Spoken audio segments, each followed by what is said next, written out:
Guys, ఇక్కడ ఏదో మేము వస్తూ ఉంటే ద్రాక్ష తోటలు కనిపించాయి.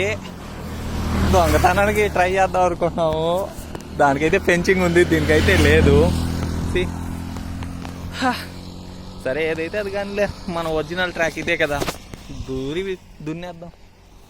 ఓకే, ఇంకా అటుపక్క ఎవరో ఉన్నట్టున్నారు. సర్లే, మనకుంటే మనకేం చెప్పు, తినడానికి కదా.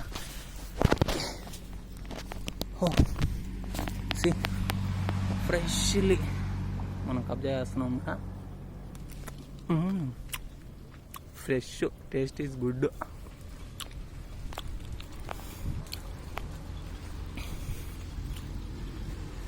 మళ్ళీ ఇంకోటి చూడండి, అంతా ద్రాక్ష తోట. అంటే బెంగళూరు వాళ్ళకి అవైలబుల్ ఉన్న ప్లేస్లో పీపుల్కి ఇది కామనే.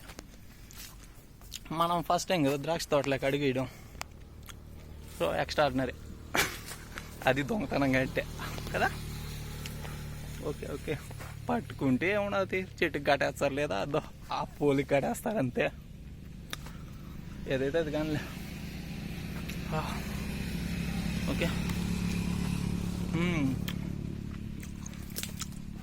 కానీ ఈ ఫీల్ మాత్రం బాగుంటుంది కదా. మనం దొంగతనం చేసి తిన్నాం అనుకో,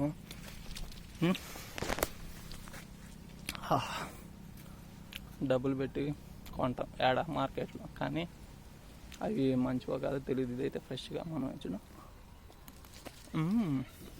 టేస్ట్ సూపర్. ఓకే ఫ్రెండ్స్, ఇప్పటి వరకు అయితే పట్టుకోవాలా, మినిమం 2 కిలోలన్నా తోసేద్దాం, తర్వాత చూసుకున్నాం ఏదైనా ఉంటే. Okay, bye bye. పట్టుకుంటే అయితే ఇంకా లైవ్లోకి రాను, పట్టుకోకుంటే మాత్రం మళ్ళీ లైవ్లోకి వస్తా. Okay, bye friends.